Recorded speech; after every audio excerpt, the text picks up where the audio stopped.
but overall communications in the chain of command appear to have been maintained throughout the war. For example, the moment the two-day ceasefire began midway through the conflict, all Hezbollah units stopped firing. The moment it ended, the firing immediately resumed. As for what went wrong, the main shortcoming was the lack of suitable air defense. Given that Hezbollah surprised us all with anti-ship cruise missiles, it is curious that Hezbollah had not acquired a more adequate means of air defense since 2000. They were equipped with the same SA-7 Grail anti-aircraft missiles that have been in their position since the mid-1990s. Despite persistent reports that it had received the more advanced SA-18 Grouse missile, none were fired during the war. The Israelis certainly believed that the SA-18 was in Hezbollah's hands, which is why they made limited use of attack helicopters during the war over land, relying instead for the first time on missile-firing UAVs. And I know from my conversations with Hezbollah fighters that the lack of air defense was a serious problem, and it appears to have topped the list of priorities to be redressed in their post-combat review. Another main setback, which was unavoidable given the circumstances, was the premature exposure of the bunker networks and the village-based defense systems and battlefield tactics in general. This was a war that Hezbollah did not want to fight. Although Hezbollah claimed a divine victory over Israel, it came at a cost. It lost its autonomy over the southern border district and was forced to yield the ground to the reinforced UNIFIL peacekeeping mission and to Lebanese troops. The underground networks, bunkers, storage facilities, rocket firing sites were all abandoned as Hezbollah redeployed to north of the Litani River, which marks the northern perimeter of the UNIFIL's area of operations. So 6 years of hard labor and planning and building these fortifications had gone to waste. To illustrate what I mean, let's have a closer look at some of Hezbollah's bunkers. One example is at Labuni, an unpopulated hillside of dense undergrowth on the coast just north of the border with Israel. This first slide shows a satellite image of southeast Lebanon, courtesy of Google Earth, with Tyre marked as Sur there, and the border in yellow, and the location of the Hezbollah bunker with the red arrow. Now, Hezbollah fighters sealed off this hill to the public in 2002, and the hill I referred to is basically this area here. This little blob of white is the UNIFIL headquarters in Nakora. Although it's suspected that Hezbollah was building defensive fortifications, neither UNIFIL nor the Israeli military had any idea as to its scale. During the 2006 war, Hezbollah fired rockets from this hillside into Israel almost non-stop, and I remember watching this from UNIFIL headquarters. The Israelis hit the hillside with air bombs, cluster munitions, artillery shells, including phosphorus rounds, but still the rockets kept coming.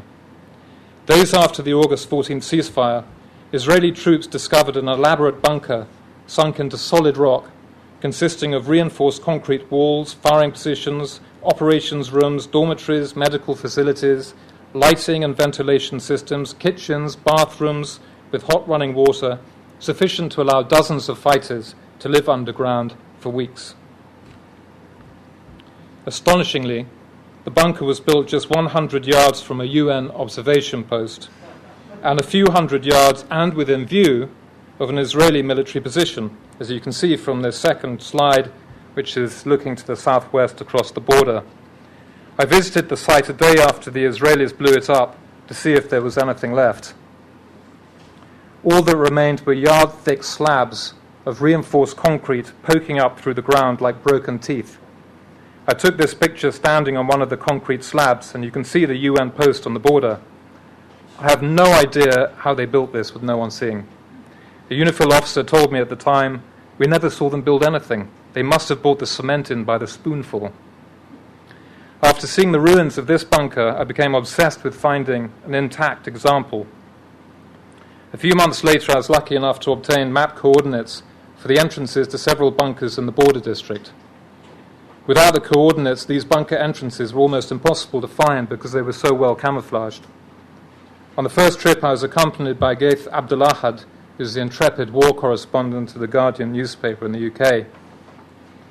We followed the arrow on my GPS along a track in a valley flanked by steep slopes covered in thick brush.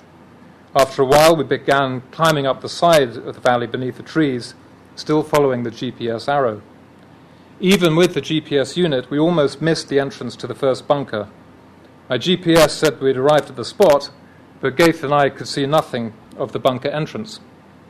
Thinking the GPS was off by a few meters, I told Gaith that I would have a quick scout around and see if I could find it nearby. But it was actually Gaith that found it when he was tapping his stick on the ground and hit something metallic and hollow-sounding. Underneath twigs, dried leaves, and dirt was a metal manhole cover. Pulling it aside revealed a narrow, steel-lined shaft with metal footholds soldered onto the side. We climbed down and found a small bunker consisting of a tunnel and a steel-lined room. At its deepest point, it must have been about 100 feet underground. A few weeks later, I explored another bunker, let's get rid of that. It was a much bigger bunker. It was a command post. And the entrance to that one was around 100 feet up the side of the hill. And this one was a horizontal entrance, and we had to climb in through the entrance before the tunnel opened up and we could stand up. The walls and ceiling were reinforced with steel plates and girders painted matte black to prevent stray reflections from the sun, giving away the concealed entrance to Israeli observers in the sky above. After about 10 yards, the steel plates were painted gloss white, this time to best reflect the electric lighting. Each steel plate had to be carried by hand up the hill and soldered into place. The bunker was equipped with electric lighting, running hot and cold water, a sewage system, showers, a hot water boiler, all constructed in complete secrecy. This was the main living quarters. You can see the electric light switches on the side, and the hole at the far end exposes the rock underneath. This is the kitchen with all the mod cons, hot and cold taps, the sink running down into the sewage system, which went underneath the concrete floor. And at the far end of the bunker, where it opened up a little bit into a kind of a cave, there were 4 water tanks with fida'i, meaning sacrifice, written across them. And this was the second entrance. It was a vertical shaft like the first bunker. You can see the black painted panels here to protect against reflections. From the outside, and I mean literally from a few feet away, there was no indication that this bunker existed. Even the tons of quarried rock had been taken away, again in complete secrecy.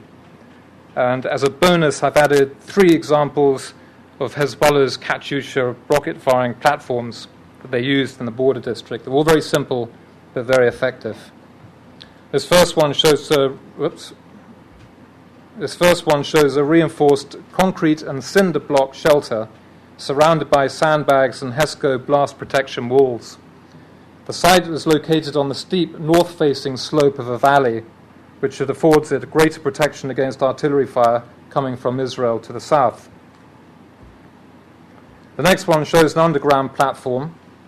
The concrete-lined pit was about 12 feet deep, and it was sited again on the south-facing slope. The ramp at the southern end of at the top far end was angled to facilitate the launching of the rockets.